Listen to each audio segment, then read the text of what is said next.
Assalamualaikum warahmatullahi wabarakatuh. Balik lagi bersama saya di channel Jagonion. Ya guys, alhamdulillah pada kesempatan yang baik ini saya masih dalam keadaan sehat. Dan semoga teman-teman di rumah pun sekeluarga selalu dalam keadaan yang sehat. Amin amin ya robbal alamin.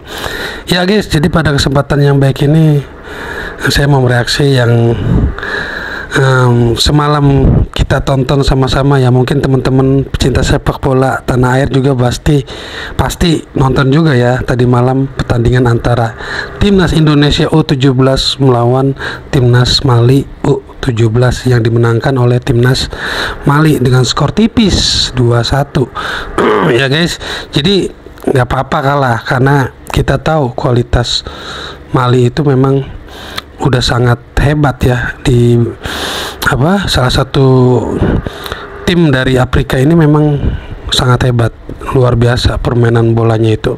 Jadi kalah tidak apa-apa, yang penting tidak terbantai. Ketika Uzbekistan ketemu Mali itu Uzbekistan tahu sendiri ya kan, salah satu tim kuat di Asia yang bisa dibantai oleh Mali dengan skor 5-1 dan kita hanya skor 2-1.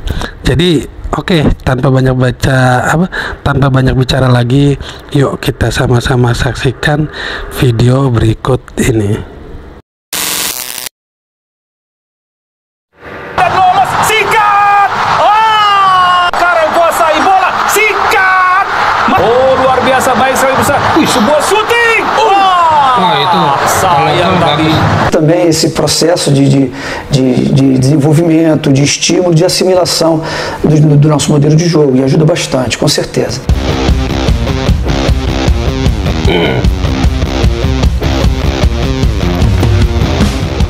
Begini pernyataan pelatih Brazil U17, yaitu Dudu Patetucci, calon lawan timnas Indonesia U17 di Piala Dunia U17 tahun 2025 Qatar. Pelatih Brazil U17, yaitu Dudu Patetucci, memberikan pernyataan mengejutkan usai timnas Indonesia U17 gagal meraih juara di Piala Kemerdekaan usai dikalahkan timnas Mali U17 dengan skor 2-1. Namun, di balik hasil tersebut, sorotan dunia justru tertuju pada penampilan luar biasa skuad Garuda Muda. Salah satunya datang dari pelatih Brasil U17, Dudu Patetucci, yang secara mengejutkan memberikan apresiasi besar terhadap Indonesia. Brasil sendiri merupakan calon lawan Indonesia di Piala Dunia U17 2025 Qatar, sehingga komentar Brasil U17 membuat publik sepak bola Indonesia semakin optimistis menghadapi turnamen tersebut. Pelatih Brazil U17 mengaku sangat terkejut dengan perkembangan pesat timnas Indonesia U17. Ia bahkan menyebut permainan Garuda Muda sudah berada di luar standar sepak bola Asia. Saya benar-benar kagum. Indonesia U17 tampil luar biasa. Bahkan menurut saya mereka sebenarnya bisa saja mengalahkan Mali. Jika melihat statistik dan jalannya pertandingan, Indonesia lebih unggul dibanding Mali. Pelatih asal Brasil itu menambahkan bahwa Indonesia bukan hanya bermain dengan semangat tinggi, tetapi juga memiliki kualitas taktik yang membuat lawan kesulitan. Salah satu hal yang paling membuat pelatih Brazil U17 kagum adalah penampilan lini pertahanan Indonesia U17. Menurutnya, bek-bek Garuda... Ya, semalam memang gue nonton sendiri. Kita itu parkir besi memang. Karena kan kita tahu nih, Mali ini bukan tim ecek-ecek ya. Kelasnya itu udah beda sama kita ya. Udah jauh. Kelasnya dia udah dunia ya guys. Dan udah biasa masuk ke Piala Dunia. Walaupun ini yang U17-nya ya, itu permainannya itu sangat taktik banget ya. Terstruktur dengan baik sekali ya pemain-pemain Mali ini. Bagus dari kaki ke kakinya, long ball-nya, terus operan crossing-nya. Karena kan salah satu gol dari Mali itu bola crossing itu salah satu dari gol tim Mali ini. Jadi kita Coach Sintayong menerapkan parkir bus ya. Jadi memakai skema 3-4-3 ketika Indonesia melawan Mali tadi malam. Dan hasilnya lumayan memuaskan ya. Kita tidak terbantai walaupun kalah 1-2, yang penting jangan terbantai, intinya itu aja. Dan dari sini kita bisa mengambil pembelajaran dari tim Mali, bahwasanya bermain bola itu seperti ini gitu guys. Jadi ya kita akui ya bahwa memang tim Mali ini jauh di atas kita. Oke, lanjut. Muda tampil berani, disiplin, dan melakukan beberapa penyelamatan yang benar-benar luar biasa. Selain itu, ia menyoroti strategi Nova Arianto yang disebutnya berani melakukan terobosan. Strategi pelatih Indonesia sangat berbeda. Umpan-umpan terobosan mereka benar-benar memecah pertahanan Mali. Saya jarang melihat tim muda Asia bermain dengan keberanian seperti ini. Pelatih Brazil U17 juga menyinggung gol indah Indonesia yang dicetak pada menit ke-36. Gol tersebut berawal dari lemparan jauh yang kemudian disundul dengan tajam oleh Fadly Alberto hingga menembus gawang Mali. Itu gol yang fantastis. Lemparan jarak jauh dan sundulan penyerang Indonesia benar-benar kelas dunia. Gol seperti itu menunjukkan mereka punya variasi serangan yang berbahaya. Meski kagum pada Indonesia, pelatih Brasil itu juga tidak bisa menutupi kekecewaannya terhadap jalannya pertandingan. Menurutnya, Mali bermain terlalu kasar dengan beberapa kali melakukan tackle berbahaya. 2 kartu kuning tercatat dikeluarkan wasit untuk pemain Mali, namun Patetucci menilai seharusnya ada keputusan yang lebih tegas. Salah satunya momen pada menit ke-58 ketika Raffi Rashid dilanggar keras di kotak penalti. Itu jelas penalti. Bek Mali sudah melanggar dengan keras di area terlarang, tapi wasit tidak memberikan apapun. Menurut saya, keputusan itu merugikan Indonesia. Menariknya, pelatih Brazil U17 juga menyoroti fakta bahwa Indonesia tidak tampil dengan kekuatan penuh. 3 pemain diaspora yang diproyeksikan untuk Piala Dunia U17 Qatar 2025 tidak dimainkan dalam turnamen ini. Mereka sudah bermain sehebat ini tanpa 3 pemain penting.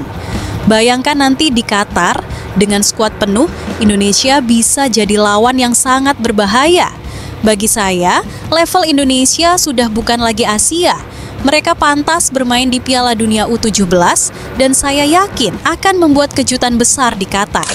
Meski gagal meraih gelar juara Piala Kemerdekaan 2025, Timnas Indonesia U17 justru pulang dengan pujian besar. Komentar dari pelatih Brasil U17 Dudu Patetucci menjadi bukti bahwa performa Garuda Muda kini diakui di kancah internasional. Pelatih Brazil U17 secara khusus memberikan pujian kepada sang penjaga gawang, Dava Algasemi, yang dinobatkan sebagai kiper terbaik Piala Kemerdekaan 2025. Kiper Indonesia benar-benar luar biasa. Dava Algasemi melakukan banyak penyelamatan hebat di laga ini. Menurut saya, dia salah satu kiper muda terbaik yang pernah saya lihat. Begini jalan pertandingannya. Timnas U17 Indonesia tertinggal 1-2 dari Mali di laga terakhir. Piala Kemerdekaan 2025 di Stadion Utama Sumatera Utara, Deli Serdang, Senin, 18 Agustus tahun 2025, malam waktu Indonesia Barat. Mali langsung tampil agresif sejak awal. Tim asal Afrika tersebut mengandalkan bola-bola udara untuk meneror kotak penalti Garuda Asia. Ancaman pertama ke gawang Dava Algasemi terjadi pada menit ke-6 melalui bola udara dari sisi kanan. Beruntung tandukan Zumana Balo berhasil dimentahkan Dava Algasemi. Garuda Asia mencoba melancarkan serangan balik untuk menjebol pertahanan Mali, tetapi belum berhasil menghasilkan peluang emas. Petaka ke tim asuhan Nova Arianto tiba pada menit ke-23.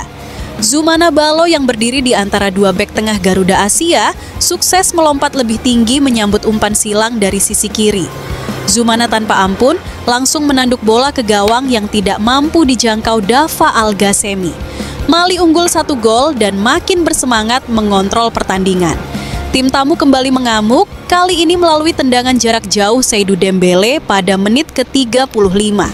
Tembakannya dari jarak 30 meter sempat mengenai Mistar, tapi tetap mampu menjebol gawang Garuda Asia. Tak butuh waktu lama, penonton yang memadati Stadion Utama Sumatera Utara langsung bergemuruh kencang usai Fadly Alberto memecah kebuntuan Garuda Asia 2 menit kemudian. Fadly Alberto mencetak gol usai berhasil menanduk bola lemparan ke dalam jarak jauh dari Fabio Aska Irawan. Tidak ada gol di sisa waktu, Mali unggul 2-1 di babak pertama. Indonesia dan Mali gagal mencetak gol. Hingga laga bubar skor 2-1 untuk Mali bertahan. Kekalahan dari Mali membuat Indonesia harus puas menjadi runner-up pada Piala Kemerdekaan 2025. Nggak apa-apa, nggak apa-apa.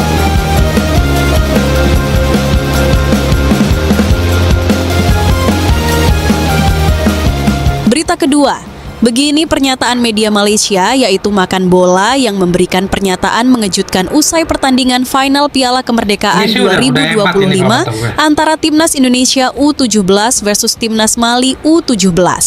Namun yang membuat laga ini semakin menarik adalah reaksi dari media asing, khususnya media olahraga asal Malaysia, Makan Bola, yang memberikan pernyataan mengejutkan usai pertandingan.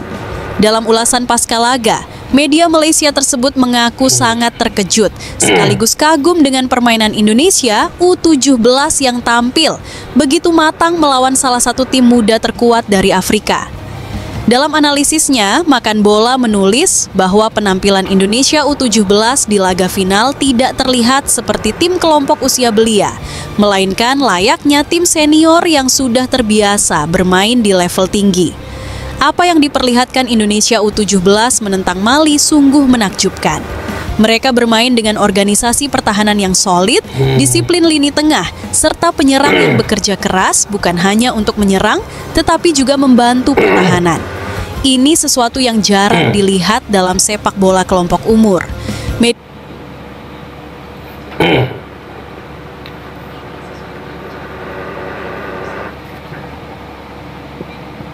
Ya, kalau menurut gua aja itu timnas Indonesia ini udah termasuk baik dah, solid ya, kompak. Jadi kalau menurut gua ngeliat pertandingan tadi malam itu dan pertandingan sebelumnya ketika melawan Tajikistan dan Uzbekistan yang bisa mengalahkan Uzbekistan, itu timnas U17 udah mateng lah, udah bagus lah kalau menurut saya pribadi guys ya. Jadi semoga tim ini bisa bertahan ke tim berikutnya ya guys, tim U23 sampai ke senior guys. Jadi ini timnas U17 ini salah satu penerus nanti di timnas senior nanti ya guys. Dia Malaysia itu juga secara khusus menyoroti formasi 3-4-3 yang diterapkan pelatih Nova Arianto. Strategi ini dianggap sangat berani karena jarang digunakan di level U17, apalagi menghadapi tim dengan daya serang cepat dan fisik kuat seperti Mali. 3 bek utama Indonesia U17, Putu Panji, Matthew Baker, dan Fabio Azkairawan menjadi sorotan utama. Mereka dinilai bermain dengan kedewasaan tinggi, mampu menjaga kedisiplinan garis pertahanan, serta berani dalam duel 1 lawan 1. Salah satu momen yang disoroti Makan Bola adalah saat penyerang Mali, Jikura Bomba, hampir menciptakan peluang emas lewat skema counter attack cepat. Namun, berkat kerjasama sigap 3 bek Garuda Muda, serangan itu berhasil dipatahkan secara heroik. Trio bek Indonesia U17 tampil seperti benteng besi. Keberanian mereka dalam memutus serangan Bomba adalah simbol dari karakter tim ini, pantang menyerah dan penuh disiplin. Selain pertahanan, 4 gelandang Indonesia U17 juga mendapat apresiasi besar. Makan Bola menyebut nama Nazril Alvaro, Evandra Florasta, Noha Olivier, dan Al-Ghazani Dwi Sugandi sebagai otak permainan yang membuat Mali kewalahan. Mereka tidak hanya piawai dalam bertahan, tetapi juga mampu membangun serangan dengan cerdas. Rotasi posisi yang cair membuat Mali kesulitan membaca siapa yang menjadi playmaker utama. Bahkan gelandang kreatif Mali, Ibrahim Diakite, yang biasanya menjadi motor serangan, dibuat mati kutu karena ruangnya selalu ditutup oleh pressing kolektif Indonesia.